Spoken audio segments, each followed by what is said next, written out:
Oui.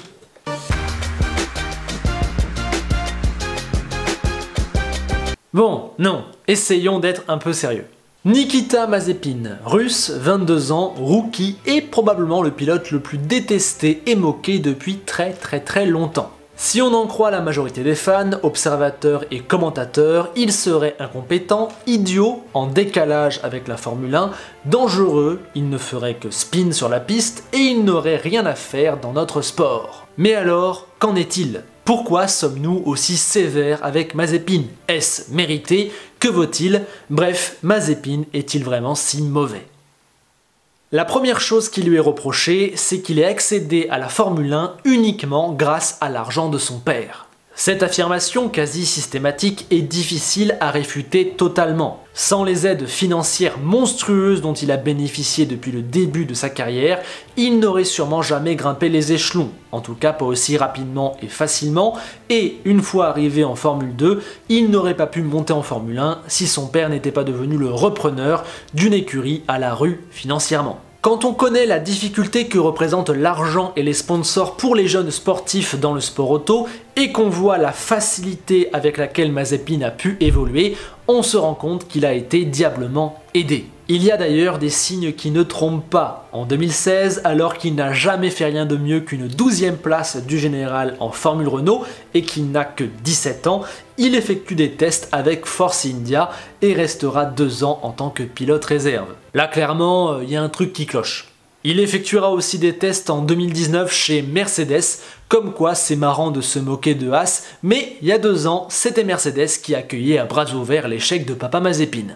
Donc dans le paddock, personne n'a de leçon à donner. Tout ça pour dire que Mazepin est un pilote payant. Le mot fait peur, mais il désigne simplement un pilote qui a été choisi plus sur son portefeuille que sur son réel talent. Ce qui, quoi qu'on en dise, est quand même le cas de Nikita. Oui, mais à l'image de Stroll et de Latifi, je dirais que Mazepin fait partie d'une nouvelle sorte de pilote payant. Pour ces 3 pilotes, l'argent est déterminant. Sans les avantages financiers immenses qu'ils offrent à leurs écuries, ils n'auraient pas obtenu leur place, ou en tout cas pas aussi rapidement et facilement. Sauf que là où avant, l'argent suffisait à lui seul pour obtenir une place, aujourd'hui ce n'est plus possible. Aujourd'hui, l'argent facilite, aide, mais il n'est plus une condition sine qua non. Aujourd'hui, un milliardaire qui n'a jamais rien fait de sa vie dans le sport auto ne peut pas s'acheter une place en Formule 1. Il faut un minimum sportif. Du coup, quand on dit que Mazepin est un pilote payant, ce n'est vrai qu'à moitié, et je dirais que c'est un pilote semi-payant. Ainsi, l'image ultra négative qui lui colle à la peau à cause de son argent n'est pas totalement méritée, il faut aussi remettre les choses dans leur contexte. Oui, Mazepin a de l'argent. Oui, sans ça, il n'en serait pas là, mais il faut être réaliste sur les rapports entre la F1 et l'argent et lui accorder le fait que son argent est loin d'être à 100% responsable de sa présence ici. C'est donc le premier point sur Mazepin à mon sens, son argent écrase tout le reste. Le deuxième problème, c'est son niveau sportif et notamment son parcours jusqu'à la Formule 1 qui prouverait qu'il n'a pas le niveau et qu'il ne mérite pas sa place. Alors, on va pas se mentir, il y a clairement eu du très mauvais. Aucun résultat croustillant avant ses 19 ans, très moyen en Formule Renault ou en Formule régionale, et absolument cataclysmique pour sa première saison de Formule 2, où il termine 18ème avec seulement 11 petits points, quand son coéquipier Nyck de Vries est sacré champion. Tout ça, c'est clairement pas bon et ça pèse très lourd dans son CV. Malgré tout, il faut lui reconnaître aussi certains faits d'armes. Mazepin, c'est également un titre de vice-champion de GP3 en 2018. Cette année-là, seul Antoine Hubert l'avait battu et il avait dominé son coéquipier Callum Ilott, prenant 4 victoires et 8 podiums. Et puis, il ne faut pas oublier l'année passée en Formule 2. Le niveau était plutôt relevé et il a pris la 5e place du général avec 2 victoires et 6 podiums. Il a terminé devant Zhou, Lundgaard ou Drugovich, juste derrière Schwartzman, 4 pilotes dont la valeur est assez fortement estimée par les fans. Que nous dit ce parcours en jeune sur le réel niveau de Mazepin? Eh bien, encore une fois, il y a à boire et à manger. D'un côté, on est très loin des Hamilton, Russell, Leclerc, Gasly ou même Schumacher, et il y a vraiment des gros points noirs dans son parcours. Mais d'un autre côté, c'est pas si mal. Deuxième de GP3, cinquième de Formule 2, des victoires plus ou moins partout où il est passé, à la bagarre avec des Eilert, Schwarzman, Hubert, Zhou, Lundgaard. C'est franchement pas si mal, c'est loin d'être le parcours d'une grosse chèvre. Et quand on regarde les pilotes qui sont arrivés en Formule 1 depuis 10 ans, on est obligé de dire que c'est dans la moyenne, et même dans la moyenne plutôt haute. En comparaison, Latifi n'avait jamais rien fait de notable et a dû attendre 99 Grands Prix de F2 pour atteindre la deuxième place du général, dans une année où le niveau global laissait un petit peu à désirer. Tsunoda a pour lui son incroyable capacité d'adaptation, mais au final, en Europe, il n'a fait que 2 saisons et n'a d'excellent que sa 3e place de Formule 2, 50 points devant Nikita, ce qui n'est pas non plus une grosse claque. L'idée n'est pas de rabaisser Latifi et Tsunoda ou de dire qu'ils sont meilleurs ou moins bons que Mazepin, mais simplement je constate que leurs CV sont traités largement différemment de celui de Mazepin, alors que dans les faits, c'est pas si différent que ça. Je trouve donc que le parcours du Russe, bien que largement imparfait par endroits, est grossièrement noirci. Et puis, surtout, pour attester de son niveau sportif, Nikita a un argument implacable, il possède la super licence. Précieux sésame pour pouvoir postuler à la Formule 1, elle s'obtient en accumulant les points dans les catégories inférieures et permet d'éviter qu'un pilote totalement random accède à la catégorie. Ça évite le fameux coup du milliardaire qui n'a jamais rien fait en sport auto, qui sort le chéquier et qui obtient sa place en F1 direct. Non, maintenant, le milliardaire qui veut faire ça doit au moins être allé en Formule 2, avoir grappillé des points dans les catégories inférieures. Le système n'est clairement pas parfait et l'argent reste une composante bien trop importante dans le sport auto, mais la super licence limite l'impact de cet argent au profit du talent. Et en l'ayant obtenu, certes avec 30 points au lieu de 40 grâce aux restrictions du Covid, Mazepin clôt le bec à tout le monde, il a le niveau requis pour piloter une Formule 1. Cela n'est peut-être pas un immense gage de talent, cela n'enlève rien au fait qu'une bonne dizaine de pilotes méritaient plus que lui d'avoir cette place, mais on ne peut pas dire qu'il n'a pas le niveau. Donc, sur sa carrière en jeune et son réel niveau, le débat me paraît plus nuancé qu'il ne l'est dans la réalité. Selon moi, le troisième problème de Nikita Mazepin, c'est Nikita Mazepin. Froid, jamais expressif, jamais intéressant en interview où il fait à peine l'effort de répondre, pas cool pour les fans, riche, déconnecté, russe, fils à papa, égoïste, insupportable à la radio, coupable de plusieurs frasques par le passé, pas sympa en piste, bref, il collectionne. La différence d'image avec les autres jeunes pilotes est frappante. Pendant que Gasly, Leclerc ou Schumacher sont gentils, connectés et disponibles, Mazepin est diablement antipathique et froid. Il faut aussi parler de l'éléphant au milieu du couloir, la vidéo de janvier dernier et le fameux hashtag #WeSayNoToMazepin. L'idée ici n'est pas de dire si c'est bien ou mal, s'il aurait dû être viré, etc. Non.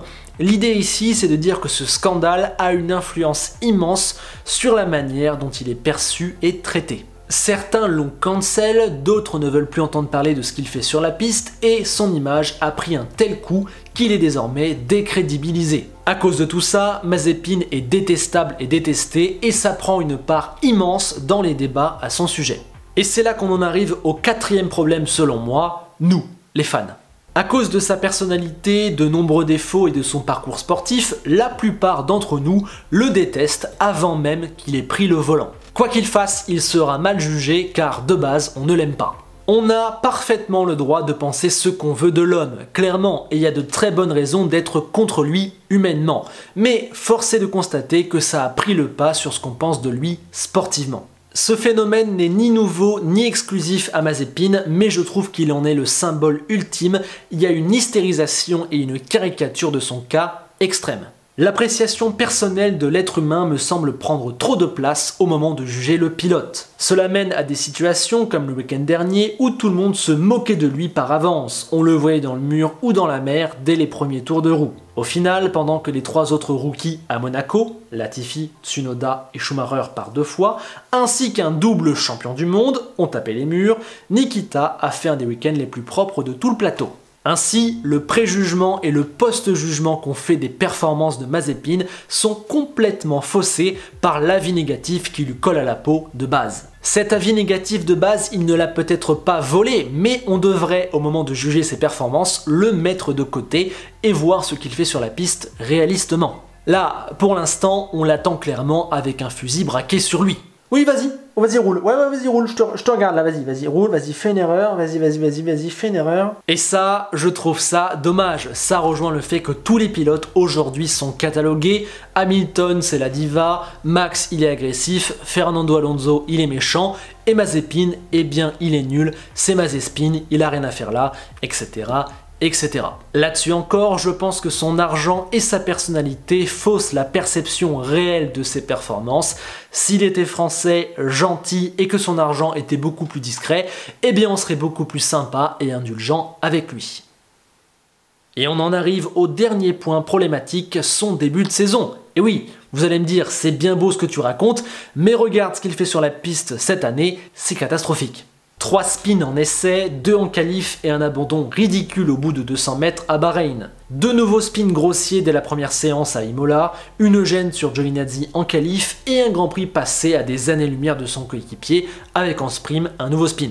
Une performance déplorable à Portimao où en plus il a failli détruire la course de Sergio Pérez. Un spin dans les premiers instants à Barcelone et une gêne en qualif sur Norris. Ajoutez à ça de nombreux pilotes mécontents de son comportement en piste, la radio de Toto pendant le Grand Prix d'Espagne, des teams radio virulentes, Amazing, man. Un retard moyen sur Schumacher en qualif d'une demi-seconde et des courses cataclysmiques. Tout ça mène à une situation où Mazepin est tourné en ridicule à cause de ce qu'il fait sur la piste. On en vient à se demander depuis quand on n'a pas vu un pilote aussi mauvais, et la réponse est certainement Yuji Ide, ce qui est rarement un bon signe. Mais ces débuts sont-ils autant catastrophiques ou bien est-ce qu'on en rajoute un peu? Est-ce qu'il n'y a pas une petite part de storytelling?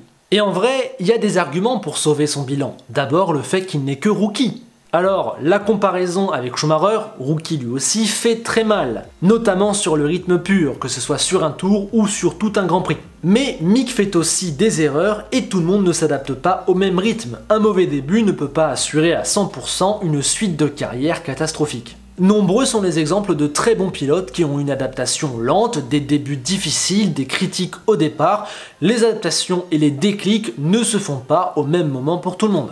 Et puis, il n'a fait que 5 Grands Prix, il a le temps d'avoir des déclics. L'exemple de Ricciardo chez McLaren montre très bien qu'un pilote peut sous-performer quand il n'est pas dans des conditions optimales. C'est peut-être aussi le cas de Mazepin chez Haas. Pour diverses raisons, il peut ne pas se sentir à l'aise dans la voiture, ne pas trouver comment la faire fonctionner, et ainsi être plus loin sur la piste qu'il ne l'est réellement au niveau du potentiel. Enfin, il faut rappeler qu'il conduit une bouse. Grosjean et Magnussen, 2 pilotes talentueux et confirmés, galéraient déjà dans une voiture qui semblait quand même un petit peu moins mauvaise. Juger Mazepin dans cette voiture est quand même un petit peu délicat. Elle menace de partir en vrille à chaque virage, tu as obligation de surtout pas la mettre dans le mur, donc tu dois faire gaffe, et surtout, à cause de son manque de potentiel, tous les 2 tours tu te prends un drapeau bleu. C'est vraiment pas facile à gérer et à conduire. On pourrait aussi arguer qu'à Monaco, Nikita a déjà semblé avoir progressé. Sa prestation globale a été propre, discrète et efficace. Bien que ce n'était pas encore la panacée, il n'y a pas eu d'erreur et on voit une différence avec les week-ends précédents. Que ce soit à cause du faible nombre de courses, de la voiture pourrie qu'il conduit ou du prisme négatif qui fausse la réelle perception de ses performances, je crois qu'on ne peut pas jeter Mazepin tout de suite à la poubelle. Il se heurte à toutes les difficultés que rencontrent les rookies et bien qu'il semble avoir plus de mal à les surmonter que la moyenne, je ne peux pas affirmer aujourd'hui qu'il est totalement nul et qu'il ne fera jamais rien en Formule 1, ce serait de la folie. En revanche, oui, je dois l'avouer, il y a des choses aujourd'hui chez Nikita Mazepin qui me préoccupent fortement, sportivement parlant. D'abord, il y a son niveau de préparation physique. Entre les genouillères et les mousses pour tenir sa tête dans les virages, on dirait qu'il est bien loin de ce que la Formule 1 demande. Je me questionne également sur son implication personnelle et mentale. Son comportement sur et en dehors de la piste laisse penser qu'il n'en fait pas assez, qu'il ne fait pas d'efforts, comme s'il n'était pas motivé ou qu'il ne souhaitait pas être aidé. J'ai l'impression qu'il n'est pas dans la bonne approche. Au-delà du temps d'adaptation nécessaire, j'ai l'impression qu'il n'est pas en adéquation avec ce que la F1 demande en termes de travail et d'implication. À ce niveau-là, la différence avec les autres rookies est vraiment très préoccupante, il y a vraiment un gouffre. Et puis après, ce qui me fait vraiment peur, c'est son rythme de course. Les erreurs, les spins et les quelques problèmes de drapeau bleu sur lesquels on exagère largement, à Portimao c'est son ingénieur qui ne l'a pas prévenu par exemple, ça passe encore, mais se prendre une seconde par tour en moyenne à chaque Grand Prix, c'est chaud. À Bahreïn, il n'a fait qu'un virage, mais à Imola, Portimao et Barcelone, il s'est fait exploser par Schumacher le dimanche, et c'était exactement la même à Monaco, avant que l'Allemand ne connaisse un problème moteur. Et ça, c'est préoccupant. Et voilà qu'on en arrive au périlleux exercice de la conclusion, un moment encore plus compliqué que le sujet Mazepin est bourré de contradictions. Selon moi, le problème s'articule autour de 5 points. Son argent, sa personnalité, sa légitimité sportive, la manière dont on le perçoit et on le traite, et enfin son début de saison 2021. Tout ça crée un mélange explosif dans lequel il est très facile de se perdre.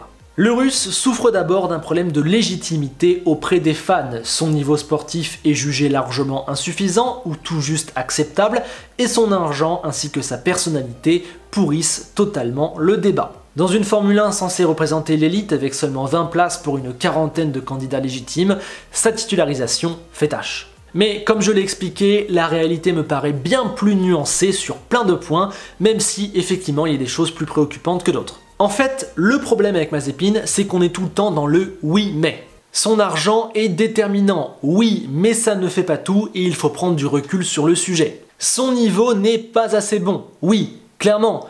Mais en même temps, il n'a que 5 Grands Prix en Formule 1, il a fait des choses pas mal en Formule 2 ou en GP3, on peut pas encore affirmer clairement qu'il n'est pas assez bon pour la F1. Sa personnalité est horrible et pose beaucoup de problèmes.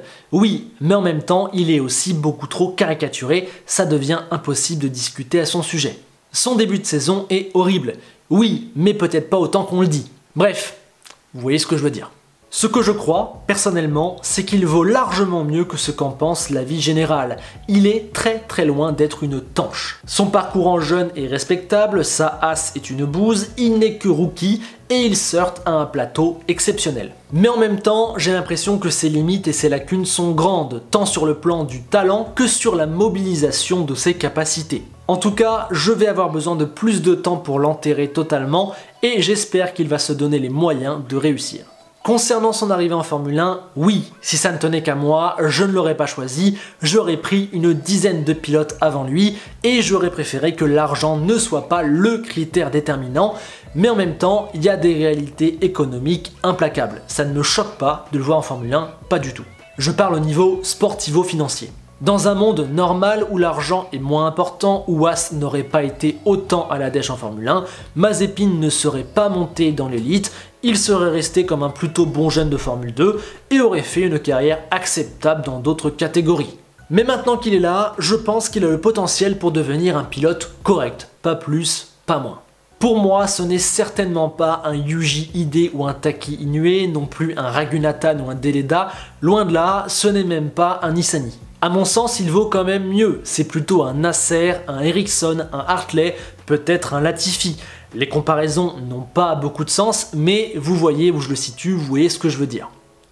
Le but de cette vidéo n'était pas de réhabiliter Mazepin ou de lui trouver des excuses, chacun pense et fait ce qu'il veut. Je voulais simplement prendre le sujet avec un petit peu de recul et d'arguments. Ma conclusion globale sera de dire que je pense que Mazepin est meilleur que ce qu'en pensent les gens, de regretter le climat beaucoup trop négatif et caricatural à son sujet, et demander plus de temps pour pouvoir le juger correctement. Sur ce, je vous attends dans les commentaires, n'hésitez pas à me dire ce que vous pensez du cas Mazepin, à me dire où vous placez le curseur sur les différents sujets, bref, continuons la discussion et le débat ensemble. Je vous avoue avoir un petit peu peur que le sujet Mazepin ne déchaîne les passions dans les commentaires, j'espère donc que mes propos ne seront pas caricaturés, que vous exprimerez les vôtres avec respect et argument, mais voilà, essayons d'avoir un vrai débat. Sur ce, je vous remercie du soutien, j'espère que cette analyse que j'ai mis beaucoup de temps et de sueur à faire et à produire vous aura plu. Si c'est le cas, pensez au like, au partage et à discuter avec moi parce qu'au final c'est pour ça que je fais cette vidéo. On se retrouve très vite pour du nouveau contenu. Et on se quitte, c'est la tradition, avec une phrase d'Enzo Ferrari. I cannot do it, man. You're having a fucking laugh. I'm in Monaco.